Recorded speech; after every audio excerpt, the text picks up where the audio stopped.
Right, hello and welcome to this week's angling vlog.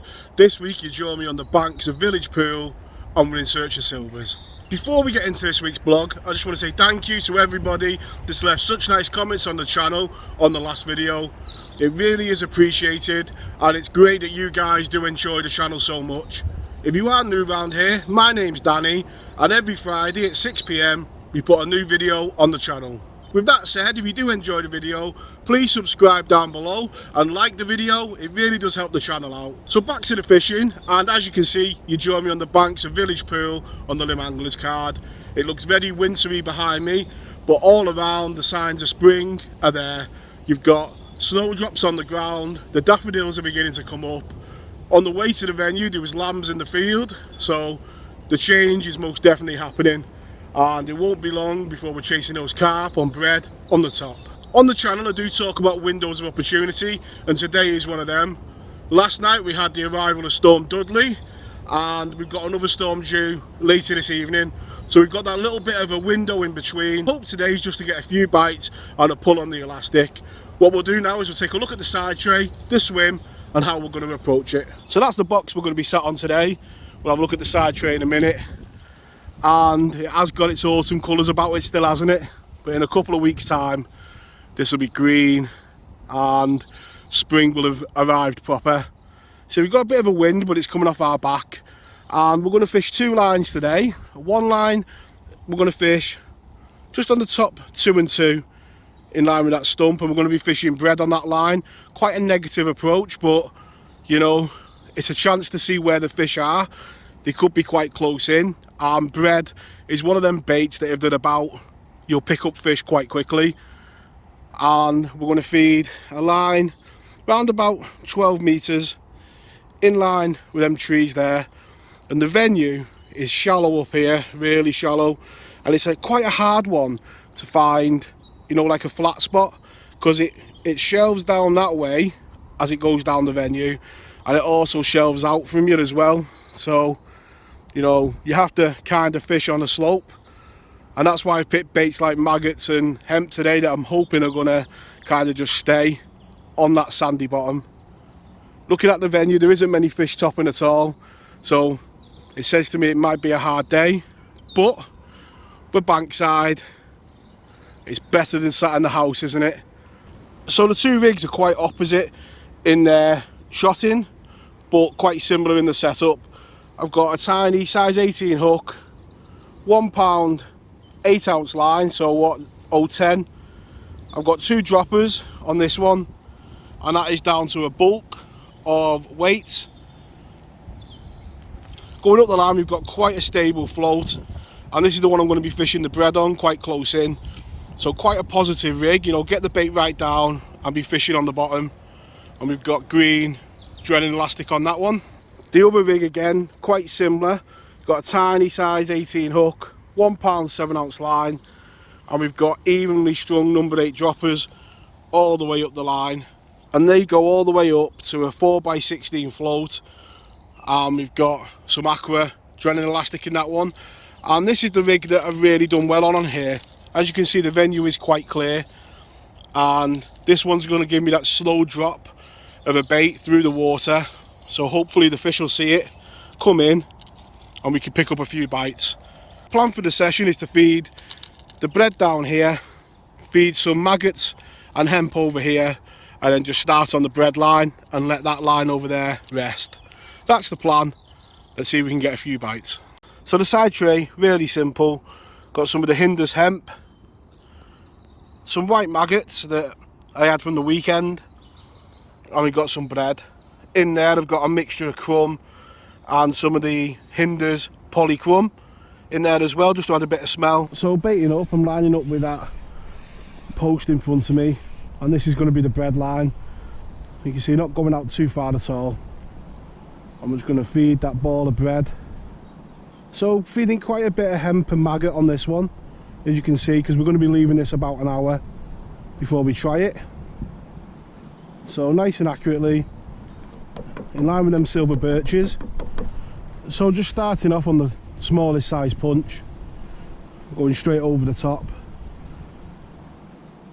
Like I say, bread is normally a bait that is quite instant.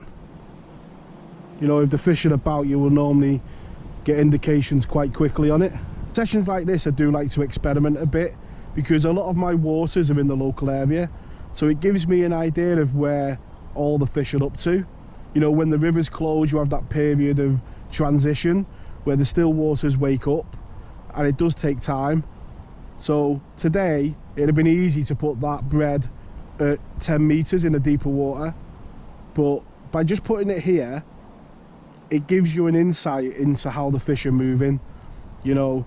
And this venue won't be too dissimilar to a venue that's maybe 10 mile away, 5 mile away. Not had any indication on the bread so far. I don't know if you can just see them bubbles at the back of the float. Definitely a fish, because they're not in the same spot. Been about 20 minutes so far, so a lot slower than I thought it was going to be on the bread, but fingers crossed. You know, we just give it a bit of time, we can pick up 1 or 2 fish. Certainly while I'm sat here now watching the water, there is a few more fish moving, mainly a bit to the left. There's been 1 or 2 out in front, which is a good sign. You know, you want to see fish actually topping. Does give you that bit of confidence. There we go, there's the first bite. Been getting quite a few indications, but it's taken probably half an hour to get the first one. It is like a block of ice, that, but you can see quite a small fish. Bread is really one of them baits that's quite instant. We've had that 1 fish, quite a few indications, but no, really poor start really. What you're hoping now is that's not down to the conditions, but where you're fishing. You've got to hope that, and there you go. That just shows, doesn't it? The fish are just in that slightly deeper water. A lot of time in winter, location is key. You know, we've sat down there for an hour, we've had 1 small little roach. The first cast out there, and we've had a bite within, what, 10 seconds? And that fish is absolutely ice cold, but it does show the difference, doesn't it? We wanted to put that swim down there this morning to do a bit of learning, and in that hour we've learned that the fish aren't really moving down there. They're still in that slightly deeper water, and like I said earlier on, you can apply that to other areas that you fish. Not going to get too carried away though, just going to feed a few maggots, a few grains of that hemp, and then just let the float just settle over the top of it.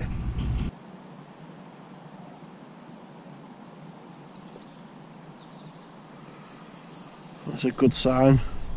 Not quite the 10 minutes, more like 1. But the most important thing is we've got another bite.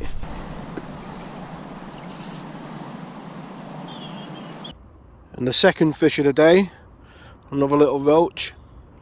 And yeah, it's not taking too long for that second one to come. So I'm just going to keep repeating what I'm doing. That little bit of bait, I'll just go over the top and just trying to build that swim.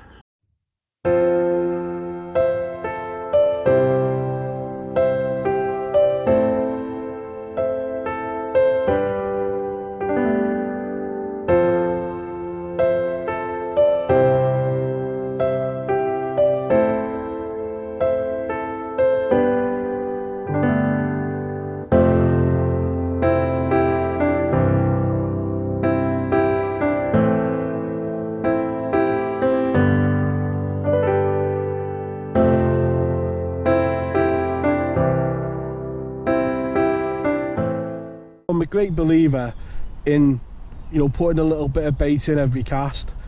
Now that might come back to, you know, the river angler in me, you know, when you're going down that river and you feed each trot through, but it was the way I was always taught. You know, even if you're only putting, you know, 3 or 4 maggots in and a tiny bit of hemp, you've just got that attraction of bait falling through the water. As you know on the channel, I do go fishing with my uncle quite a bit, and he is the one that's taught me a lot about, you know, river fishing.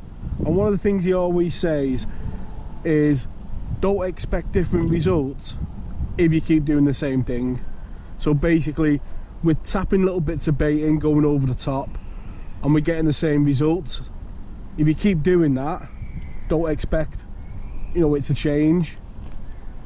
So being a bit more positive now, got the catapult out, just gonna see if just feeding that bit more bait, being a bit more aggressive makes a difference. So taking that cad pot from the top of the pole and being a bit more confident, we've been rewarded with a better quality fish. You can see there. Do believe if we'd have carried on doing what we were doing, we'd have just kept on getting the same results, them little small fish. Now whether that's luck or judgment will remain to be seen, but good to see a better quality one about. So not only is it more enjoyable not having the cad pot on, but it's good to be getting a slightly better quality of fish as well. And we have been getting quite a lot of them small ones today, haven't we?